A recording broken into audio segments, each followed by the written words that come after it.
Polyvagal theory is a way of understanding how our nervous system responds to stress and safety, right? So that's its simplest terms. It's developed by Dr. Stephen Porges, and he explains that our body isn't just fight or flight, that we actually have a hierarchy of responses, which we'll talk about. And when we feel safe, and this is where it comes into the parts work piece, when we feel safe, we're able, it says here, to connect, communicate, and think clearly. But from my seat, when we are in that zone of safety that we know within the polyvagal theory, when we're in that zone of safety, then our parts don't have to be so burdened in protection of us. And then when it's not burdened, our self-energy has more accessibility to lead, right? So this is where I see the two of them coming in. And for those that are not familiar with parts work and polyvagal, we will dissect that and get really simple. But here's what it says here. When we sense danger, our body shifts into a protection mode, right? So we are human. So one of the things, I'm starting a new course actually today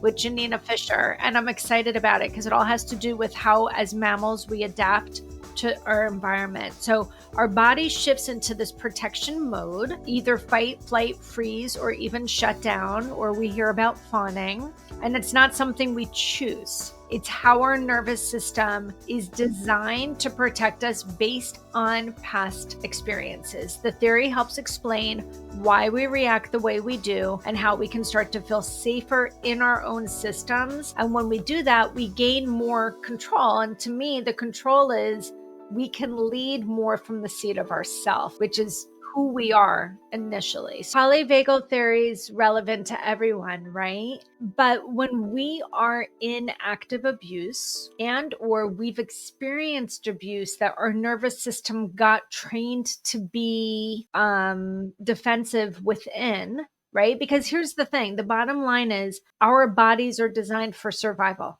Right? I had a client yesterday that said we're all just walking around in skin suits, and she's not wrong. So our mind and our body, and I mean our body, I mean our nervous system, is designed to keep us alive. So anytime, whether we're in intimate partner abuse or not, anytime there is a sense of a real or perceived threat, your body has to respond in kind. That's its job. If it doesn't, we don't survive, right? So anything that is perceived as a threat. So I have clients send me TikToks all the time, TikToks and Instagram. I'm like, if you see something that speaks to you and you don't know how to put it into words, but this describes it for you, just send it to me. And one of them sent me something this morning about coercive control, and it was talking about silent abuse. And she said, it's being afraid to ask for money. It's, being afraid to give a certain look. It's being afraid to not answer your phone. It's being afraid of these things. No one's coming at you. No one's even saying anything to you. But we adapt to the perceived sense of, I'm not going to be okay. And we're trained in coercive control to be on guard like that. So the polyvagal theory within that is what is happening in and around your body when we're in a constant state of activation. And what is that constant state of activation?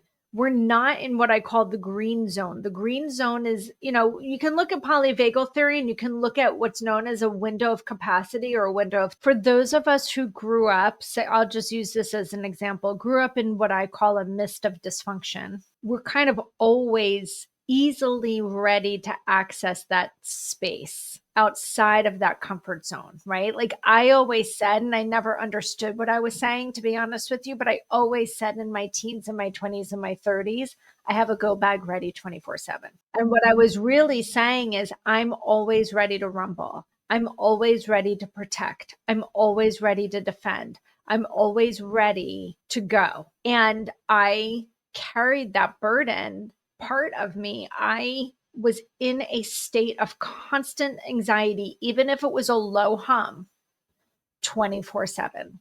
And that part of me was the part that was like, you never know when, because that was part of what I was dealing with.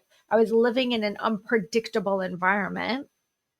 You never know when you might have to be on the attack and there's nobody else protecting you. So you've got to be ready to go.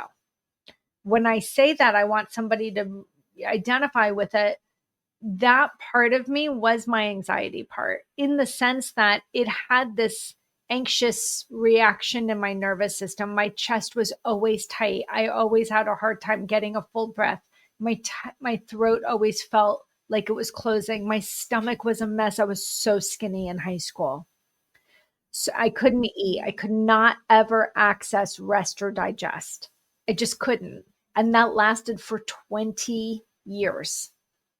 And then after 20 years of being this high functioning anxiety person, I completely had a nervous breakdown and dropped and flopped into that dorsal vagal state that we talk about in polyvagal theory, or we called this a hyper, we are hyper up here, we're anxious, over agitated, and then down here we're in this hypo space where we're now like feigning death. Like nothing appeases us, nothing brings us pleasure, we're totally apathetic, we have no focus, we have total brain fog, we're exhausted, and like we just feel like we're swimming through molasses. So we go from this heightened state, and I think at some point the body's like, this is no longer sustainable. You're not going to outrun the threat. So let's just play dead. And that is a natural response to an abnormal set of circumstances. In this case, the body thinks it's reacting to the fact that whatever I experienced early on in life, it's still running as though that could happen today, even though I'm out of the environment. It's overactive. The parts work is really, it's to me, it's an exercise in deep curiosity. I mean, look, here's the thing. When we're rooted in self, one of the qualities of self is calm, right? So when we're rooted in our self energy, we are regulated. We have a calm nervous system. We don't need to be on high alert. We don't have to be in that fight or flight zone. So I always say to my clients, the first step is awareness. I'm struggling. How do you know you're struggling? My stomach's off. My chest is racing. My throat is tight. My mind is racing. All these different things are going on. Okay. Indicator. If that's going on, that's a good indicator that you're not rooted in self right now. So, how do we just start to understand and allow the sensation to be a warning or a message or a signal to you that there's a part present, and that part thinks it needs to be activated right now because it believes that you're still in threat? If we can just start there and just say, oh my God, you know what? Like, I was sitting at the light today, at the traffic light, and like I had a wave of anxiety. Okay, what does that really mean? I found my nervous system activated, right? Because anxiety is just this really fantastic word that we have in our lexicon that just describes a cacophony of sensations in our body. So let's peel back that layer. So the first thing with the nervous system is just tune into yourself. Okay, if I know when I'm grounded and aligned and in flow and centered, I'm regulated and calm. Right now, I don't feel that way. And just get curious. What is going on? I have a little framework. It's called HEAL. Hey, I notice you're here. E is engage. What's going on? What is it that you need me to know? A, acknowledge. I recognize you're here to help me. So I'll lean into it. And L, listen. When you can listen to what your body's telling you, you'll hear it. I'm worried about this, or I'm afraid of that, or what if this happens? Then you can start to dialogue with your nervous system. You can start to dialogue with your parts a little bit. I try to give my clients, like, we have a box of tools that they're developing, but then I also have these tools that I call, these are the break in case of emergency. Like, what do you need? And so there's an app. I'm actually partnered up with the tapping solution. So there's an app called the Tapping Solution. It's developed by the Ortner brothers, the Ortner siblings, I should say. And there's a book that's associated with it. But the app is clutch because it can, you can have it on any phone, Android or Apple. And it is filled with this massive library of what I'm going to call taps, right? Or tapping solutions. They're anywhere from 9 minutes to 19 minutes. If you have the paid version, you can go in there and type in anxiety, let's say. And in anxiety, they might have like 30 different solutions. And it could be like anxiety over a test, anxiety about a difficult conversation, anxiety about a child, anxiety about whatever. Like they get so discreet. And then they take you through tapping, which is a modality where you're tapping on different acupressure points that help you ground and center within your nervous system. But it also takes you through this methodical, science-based approach of talking to yourself or talking to your parts, right? So even though I'm burdened with this anxiety right now, I remind myself that I'm lovable or that I love myself. And even though I'm feeling the sensation in my body right now, I'm reminding myself that I'm also safe at the same time. So whatever it is, that's not verbatim, but this is the kind of language you're going to hear. What I love about it is it gives you the visual of where to tap. It also auditorily tells you where to tap. It asks you at the beginning of each tapping solution, on a scale of 1 to 10, what's your intensity of this situation or the sensation? And then at the end, it asks you to rate it again. And I think it's trying to show you, even if you're going from a 10 to a 9, you've got agency. Even if you're going from a 9 to a 7, you have some level of agency and control over your body. That takes us out of that trapped and hopeless into a little bit of a glimmer of hope of I can do something for myself, even when I'm most dysregulated, to get me towards a more regulated state. So that to me is like one of my favorite go-to solutions for my clients. It's called The Tapping Solution. And I partnered with them. So what that allows me to do is offer people a free 14-day trial, which they can find on my website. And I just love it because then people get access to it. And then if they want to get the full version, they can actually get it for like 50% off from that. Yeah, it's not a cheap app. I'll put that out there, but it is worth its weight in gold. It is cheaper than one session with me for the year. Like I think the app's over $100.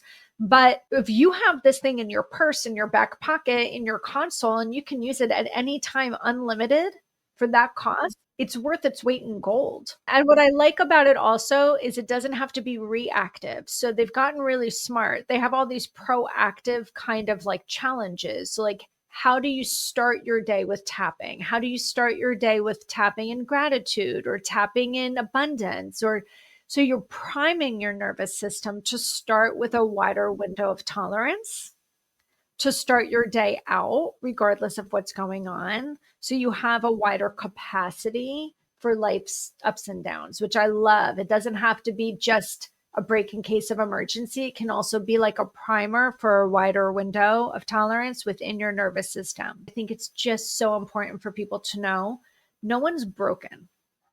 You might feel broken, and I have certainly felt broken many times in my life. But what that really means is my capacity is so diminished. I have no ability to hold space for anything anymore. It's like I have a bucket and there's 1,000 holes in it. And no matter how much I fill it up, it's just seeping out. No one's broken. We're all just in some sort of survival state. And when we're in that survival state, we don't have as much access to ourselves. And so the goal here is to just really find a way to get yourself back into a less activated state so you can go back and get access to that self that's never gone. It's just smaller, diminished, shadowed out, quiet, but it's there. And I just think it's so important because there's a lot of people that I hear from all the time. I'm just so broken. Nothing's going to work for me.